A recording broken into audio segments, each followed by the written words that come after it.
Kate Williams had no idea that a morning walk along the beach would lead to a sinister discovery beneath the sand, a ruthless kidnap attempt, and a mysterious small parcel.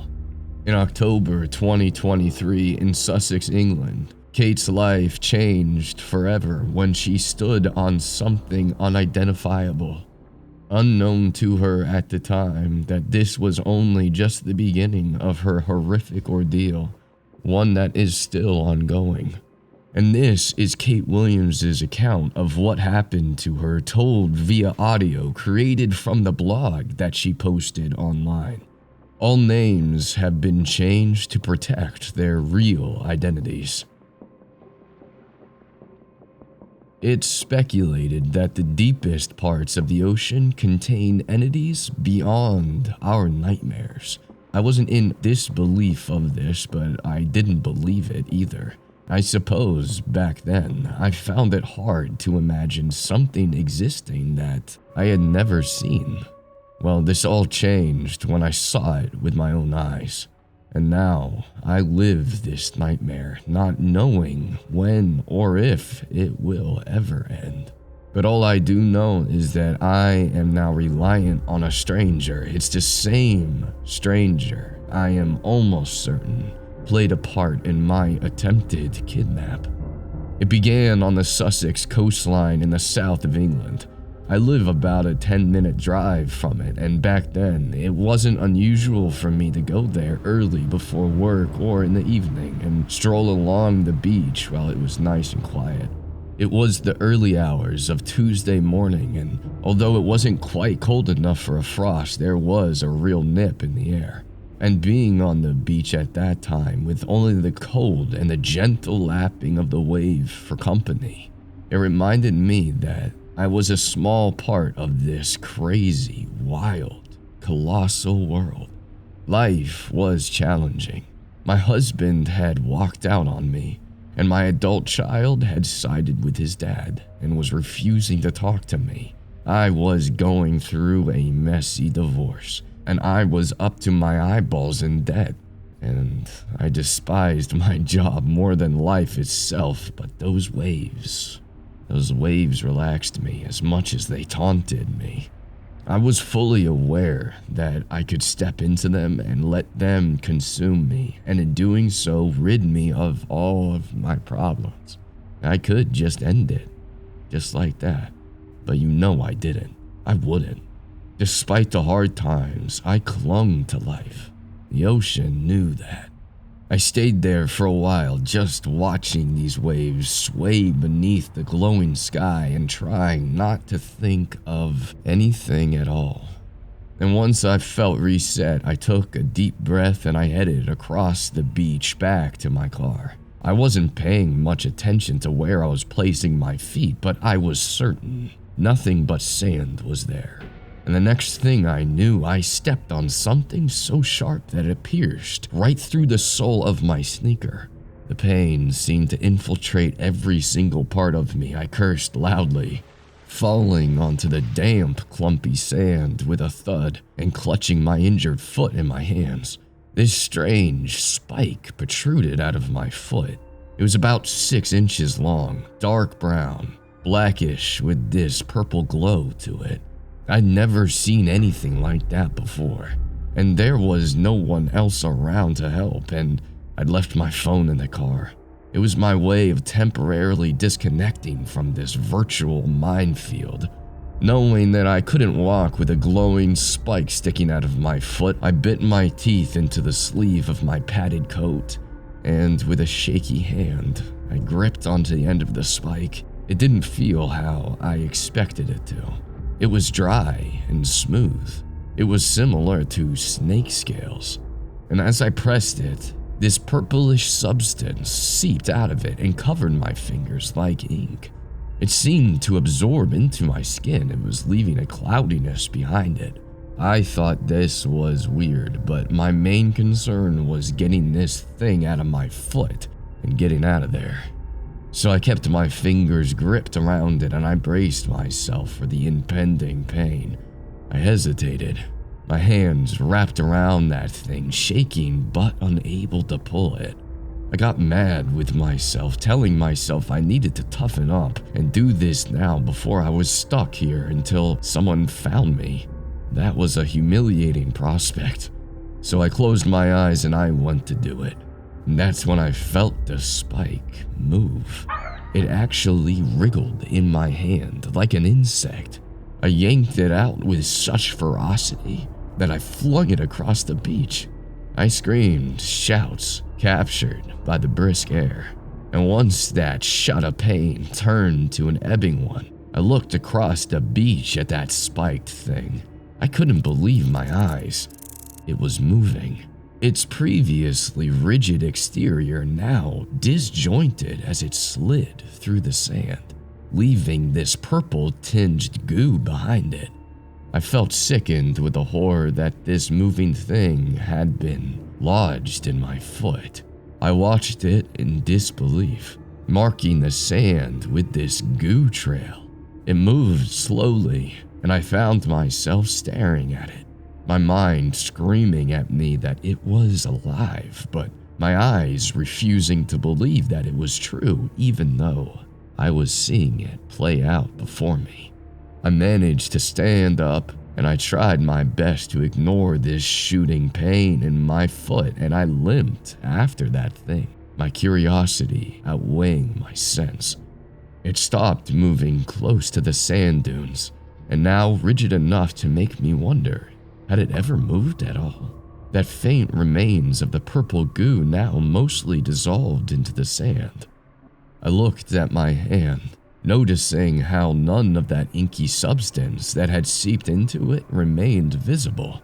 This made me feel uncomfortable, as I had absolutely no damn idea what was now in my bloodstream. As I stared at that spiked thing, the sand began to tremor, and then something broke free of the sand.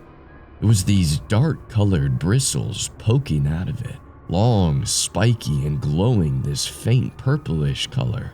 They formed an oval shape, the spikes flinching slowly. They were like feelers. It spanned around 2 feet long, and I didn't know what it was. And as I stared at it, I realized the middle of it wasn't sand. Beneath the sand grains, I saw this gloopy, almost transparent body. It was moving forward, slow, but certainly moving. And as it reached the spike that I had stepped on, I watched on as the spike disjointed itself again and crawled onto this creature, wriggling along one side of bristles grotesquely before it embedded itself into the gloopy body and buried itself in place. This strange sound seemed to come from it. It was a cross between this low wail, but also a screech. It was definitely coming from that thing, but I couldn't see a mouth. It was still moving. It was moving toward me. I didn't know what that creepy thing was, but I'd seen enough. I turned and I limped across the beach. I couldn't go quickly, but that thing, whatever it was slow. It was slower than me. Back at my car, the reality of my situation took over, and so did that pain. Oh boy, it hurt more than I can put into words. I felt like there were 1,000 needles stabbing into the bottom of my foot. I couldn't stand, and I collapsed into the driver's seat. My left leg lifted over to the passenger side. I tried taking my sneaker off, but one pull of it, and that pain caused me to lurch backward in my driver's seat and knock my head on the door. I think I may have blacked out as I came around to this knocking sound. I blinked open my eyes, and the blurriness was replaced with a bleary face peering through the steamed-up passenger window. They tapped a black-gloved hand to the window, and I regained my senses enough to turn on the car ignition. And I pressed the button to lower the window, and that static humming gently as it rolled down, showing a smiling man in a green woolly hat In a friendly voice, he asked me if I was okay, and even before I could stop myself, I blurted out, "No, I don't think I am." I rambled on about this strange creature and how I'd stood on one of its spikes. I'm not sure why I even told him. I think I may have been delirious. He opened my passenger door without asking, and he looked down at my foot. He gave me this exaggerated smile that made his face look squashed together. And then he told me to just wait a minute as he just needed to make a call. Well, I watched him through the window as he paced outside of my car, his phone pressed to his ear as he spoke into it, his face blocked by his hand so I couldn't even hazard a guess as to what he was saying. I suddenly had a bad feeling about that man, so I reached out and I managed to grab my own phone from my glove compartment. I didn't know what was going on. First that creature, now this man. It all seemed so crazy. I was messaging my friend to come get me when this man reappeared in the open car door, his eyes fixed on me as he said, "I can drive you to the hospital, and then you can get someone to pick your car up later." I didn't want to go anywhere with this man, let alone to the hospital where I'd have to wait in that stifling, overcrowded waiting room for hours with him. I thanked him, but politely declined his offer, and I told him that my friend was coming to come and get me. He nodded, and he turned around and he walked off. I thought he had gone, and I turned my focus back to my injured foot, freaking out about what I'd just done to it. The passenger door yanked open, and I felt arms loop beneath my armpits and drag me backward. I screamed in horror, and I tried swinging my arms at them. I saw the black-gloved hand. It was that man. I tried to put my full weight into staying still, but he was just too strong. It all happened so fast, but at some point, as he was dragging me, his hand, it must have slipped, and it was just enough for me to pull free, and fueled on pure adrenaline, I burst forward, lurching toward my car and slamming and locking the door behind me. That man pressed his palms to my window and stared in, a squashed smile on his face as he watched me turn on the car and reverse. I heard him talking through the glass, words that made me gulp in pure dread. "Kate, without me, it will change you." I was panicking and shaking in fear. I didn't remember telling him my name. I was racking my brain, trying to recall if I had or not, while also ignoring this fiery pain in my foot so I could get the hell out of there. I managed to drive out of there, reversing the car away from the man who had just stood there, watching me, that disturbing, squashed smile on his face.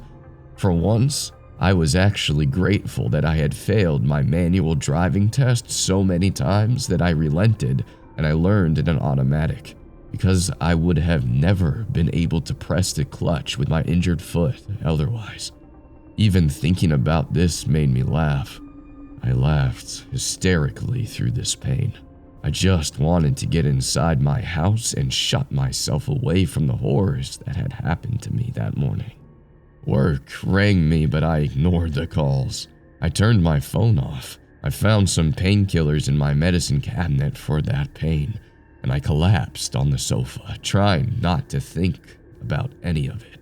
I must have fallen asleep, as when I woke up, it was dark outside, and my foot, it wasn't aching as much. I took my sneaker and sock off without even flinching, and I stared at my foot with confusion. The tiny wound from where that spike had impaled me was crusted over. It was a mixture of blood and this purple slimy goo. I pressed it, and it didn't hurt anymore. Not at all. The small, purplish scab, it was the only proof that I had ever injured it. The whole thing was creeping me out, so I threw out my sneakers and socks, and then I soaked my foot in warm water and I scrubbed that purple crust right off it. It had been a strange day, but I just wanted to forget about it. Ignorance is bliss and all that. I tried kidding myself that if I pretended that it hadn't happened and carried on like normal, well then everything would actually be fine. Yeah, right. It was a few days later and the weirdness started. I awoke in the middle of the night to this swelling feeling in my entire body. It felt like my skin was expanding so much that it wanted to burst open. I rushed to the bathroom to look in the mirror, but although I felt the way I felt, my skin looked normal. I couldn't even bear to touch my skin, and I didn't understand how I could feel this way but not look any different. I ran into my living room and I looked in my mirror again. I looked normal. But as that feeling subsided, I took relieved breaths and I fell onto the sofa, gripping the arms of it as tightly as I could as I panicked about that feeling and if or when it would next come back. I caught sight of my arm and I noticed that these purple splotches forming there, bursts of color that looked like they were beneath my skin. They weren't lumpy like exploded veins, but they were smooth, like a watercolor. I poked the smudges, but they didn't disappear. And to my alarm, they continued to spread along my arm. I clawed at them, desperate for them to just go, but this only seemed to make them grow quicker, spreading over my shoulder and down my chest. I stared at them, silently screaming, until the sound found volume and boomed off the walls. I couldn't escape my own horror. I called my friend Connie and was hysterical as I blurted out what was happening to me. And as that call ended, I looked at my arm and I saw the purple smudges throb under my skin. I thought back to the creature on the beach, throbbing under the sand, and that's when I connected the two. It had done something to me. It had altered me. That purple liquid from the spike, it had seeped into my skin, and now I was changing.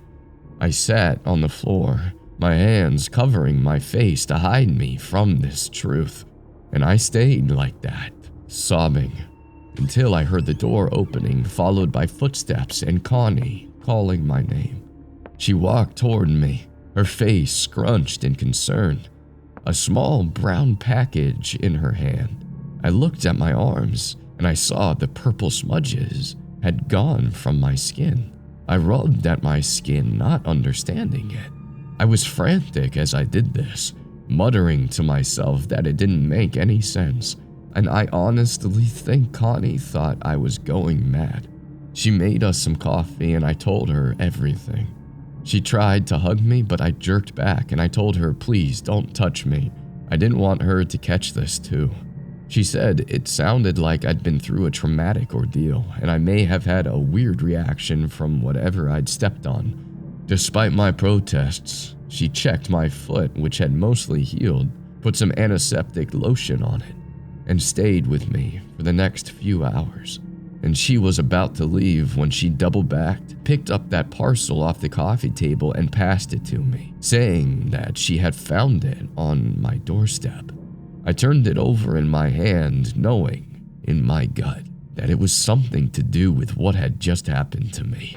It had no name or address on it. It made a slight rattling sound as I shook it. Connie asked me what it was, and I lied, saying it was from my neighbor. She just nodded, and she left.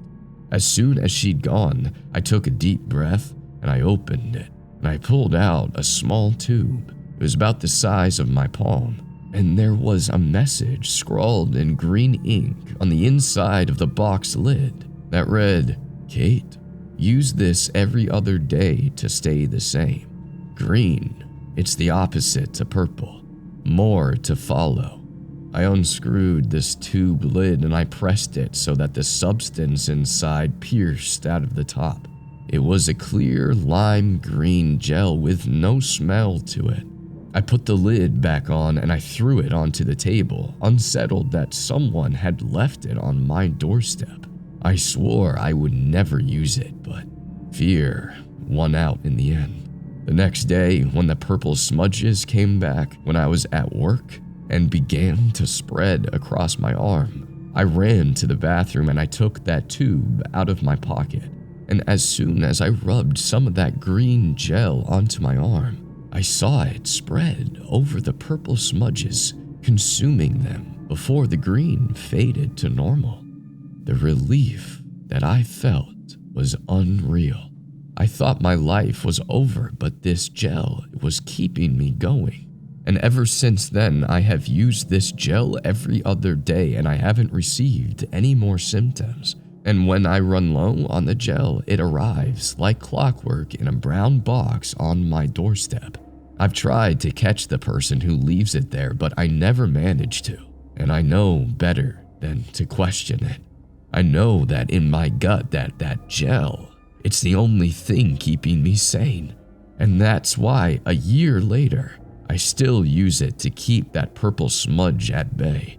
Because I fear one day it will stop working, or that the small brown parcel will stop being delivered to me. This thought alone plagues my mind, and if I dwell on it too much, it causes the fear to paralyze me. It's the unknown that scars me the most. The unknowns of what will happen when whatever flows in my bloodstream finds a way to rule free. Kate Williams kept quiet about her ordeal until recently, when during the discovery of a strange, alien-looking creature on the beach of Rye, Sussex, she decided that it was time to come forward. This creature was identified as a sea mouse. It's a peculiar creature with glowing spikes that is found on the seabed, and it is rarely sighted on land, especially not in the British Channel. Kate is convinced that this is either a cover-up for something else, or that she was used as an experiment. She knows that whatever she stepped on was not a sea mouse, a harmless creature with blue, green, and gold glowing spikes, but a virulent being and its effects unknown. The origins of this being are as unclear as the motives of that man who tried to kidnap her. Whether he is behind the deliveries or not, it's still unknown. Kate continues to live in fear that one day she will lose control of herself, and whatever it was that she stood on that day back on the beach will manage to break through her defenses and forever leave its mark on her. But we need to know, what have you heard about these creatures living in our seas and coming up to our shores? Do you believe that they are actually aliens, or that the government is covering up something even more sinister? Let us know in the comments below. And for more scary horror stories, please subscribe.